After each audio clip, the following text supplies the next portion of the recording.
One of the most frequently asked questions I get is how to find investors when you're sourcing properties. Rather than give you some answers, I'm going to talk about how I found my first few investors and how you can literally copy and paste exactly what I did. So this was several years ago. 3 years to be precise. I had no big brand. I had no following. I wasn't a name. I couldn't use my credibility of owning X amount of properties and etc. So this is something I had to really work for and then put in processes which I now follow today. And I have other people following the exact same processes to find investors for the properties they're sourcing. The first investor I found was through a referral market. It was somebody I already knew. They actually came to me. They came to me because they saw me on Facebook and LinkedIn posting a little bit about the property world, talking about what I was doing, talking about my journey, how I was exploring, finding deals, what I was learning about them, how to mitigate the risk, talking about the area, etc. They sent me a message, or they gave me a call, I think, at the time, because I knew them personally, and they said that they and their brothers were looking to invest in property themselves. They just didn't know how to and didn't realize that they could work with others to do it for them. At the time, they were calling a few agents, but they weren't getting anywhere. So they had a call with me and explained the entire process. After talking to them about that, what we did was we locked in a deposit and we got going from my side to find them exactly what they were looking for. That made me realize that there is so much opportunity out there for what we do, which is property sourcing. It's how we get ourselves in front of the right people, and then how we talk about our process and how we create that value to be able to charge thousands of pounds for that service. It made me realize that there was a business there, and that was something that I wanted to double down on and work with more and more people. From then, we started the process and I found more people getting in touch due to my branding online as it grew. Here's 3 ways in which I brought on my initial investors and 3 different things that you should be doing today if you're looking to find the right investors for your property sourcing business. The first one, which we've talked about, is your online profile. It's talking about what you're doing, whether that's Facebook, Instagram, LinkedIn, TikTok, whatever that might be. It's creating an online presence so people know what you're doing. From that, people you may already know, which is exactly how I found my first investor, will get in touch to understand that service. So me just posting on LinkedIn, I was doing LinkedIn, Facebook and Instagram at the time, but me focused on LinkedIn and Facebook brought on somebody that I already knew that was asking me questions about the service, which we then turned into a coffee, which I then turned into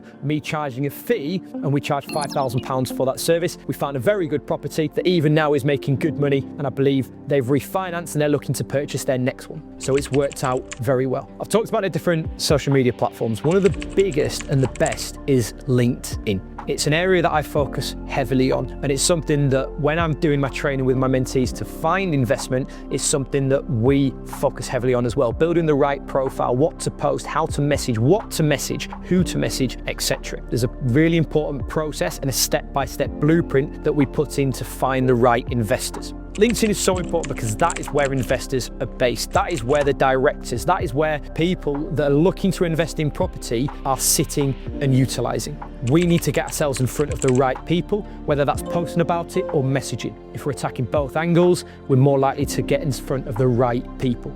Just to emphasize on LinkedIn, what I want to do is go into the laptop to show you how to really stand out in today's market on LinkedIn. So this is the profile at the moment. I'm going to give you 3 tips on LinkedIn so you can at least get this up and running, get this ready to start using. The first one is your job title. What we want to do is we want to add credibility and add something that gives people a reason to work with us. So one of the things that we want to talk about is what we do. So mine is focusing on that founder level, which gives me gravitas to a higher job title. And then I talk about building wealth through property and business. That is what I aim to do. Then for my gravitas, I've got a £4.95 million portfolio. Again, really emphasizes that property structure. I'm a joint venture partner and I'm here to document the journey. So it gives people a reason to follow me, to connect with me, to get in touch. Second thing that we need to focus on, if you can see here, is all about posting. So one thing that is really important is the more that we're out there, the more people will see us. So we've got one that was done 8 hours ago, we've got a week ago, 2 weeks ago, 2 weeks ago, 2 weeks ago. You'll see that there's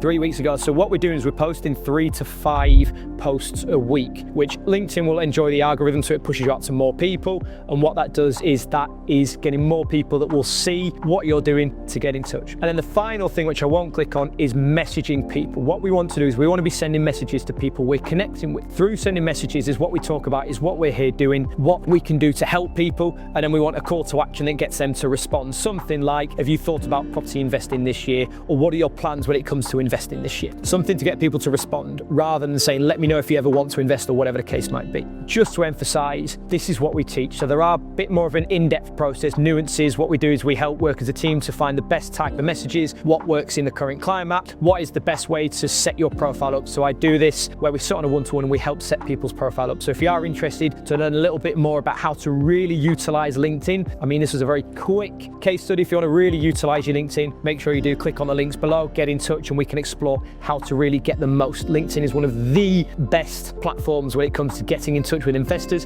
and building your property sourcing business. Tip number 2, and this is a tip that no matter what stage you're at, we should always be focusing on, and that is attending property networking events. However, to stand out at networking events, we cannot be going in there with the viewpoint of thinking, how do we make money from everyone we speak to? If we change our mindset to go into networking events to how can we add value, that's where people will want to work with us. The goal is to talk about our journey, what we're doing, why we're investing in our locations, why we're sourcing properties, what sort of deals we're coming across, what our journey is so far. And from that, you'll connect with people. And the initial conversations will just be to understand each other a little bit more, but then we keep in touch a bit, and then eventually we turn people that we've networked into clients. And that's the goal. So when we're attending these networking events, it is to generate conversations, it's to work with more and more people, and then through that we learn, we get better, and then we turn them into clients. Really important that we're attending networking events with the vision of adding value, and you never know who you're going to bump into. We've bumped into tradies that we've worked with that at networking events we've then utilized, and they've worked with us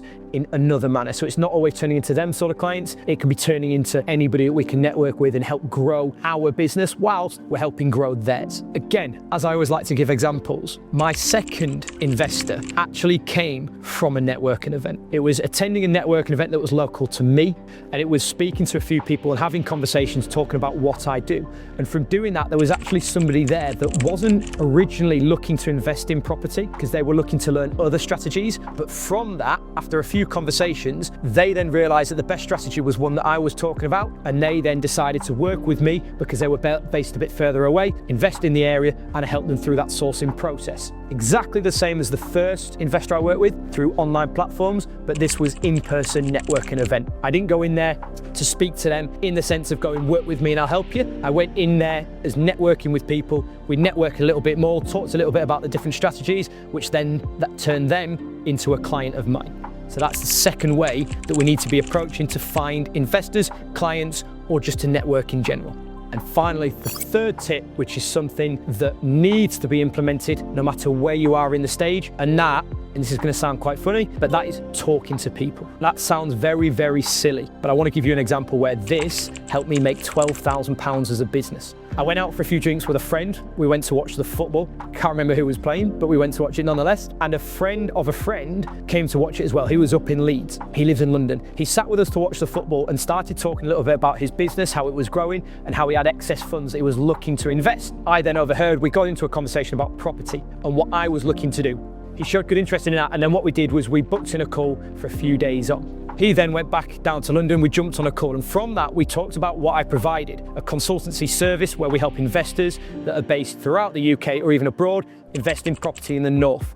After a couple of chats, after we went in depth about the process, how I can help, what his goals were, how we could help towards that, he then was very happy to put some money down to get that sourcing strategy started. He bought 2 properties with us that we did the refurb work. It was end to end, it was completely hands-free, and now he's continuing to look to invest. Whilst he works hard in his company, he wants to reinvest to build a portfolio over time. That purely came from having a general conversation with somebody that was looking to invest in property about what I do. Again, we didn't approach him and say, work with me. It was, let's have a chat because there might be some strategies that you need to think about and I might be able to help. The third point is something that we really need to push upon, that is very organic, that is free, that is quite simply talk about what we're doing with anybody. That could be friends, family, strangers, people down the pub, whatever that might be. It's talk about what we're doing. With these 3 tips, if you implement these into what you're doing day to day, that is something that should help you bring on investors. Okay, now there's tweaks that we need to make to it, how we position ourselves, personal or brand, professional brand, how we're speaking to investors, how we add value, what the strategy is. There's more nuances to it.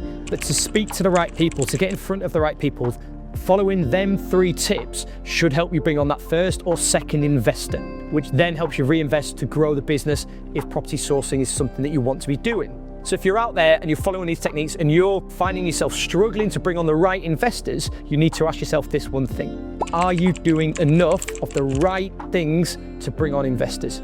If it's a yes, these 3 techniques will position yourself so you can bring on that first, that second, even that third investor, and that can start growing the company. Now, of course, there's nuances to how then we source the properties, what the strategies are, how we bring on the investors, the process, etc. If you're wanting to implement that whilst learning the rest, what we offer is a free community where there's lessons in here in how to set up properly, the processes that we've just talked about today, and how to make sure you're doing the right things every single day. So if you're interested in learning a little bit more, just do a bit of research and start implementing the right things to at least develop your company, click on the link and you can join the free community. And then if it's something you really want to explore and grow, to create a business that can either be a career for you, earn a very nice income on the side, or be something that you're looking to develop so you can buy your own properties, then we can talk a little bit further about what that looks like. Like and subscribe if this is the sort of content you enjoy, and I'll definitely see you soon.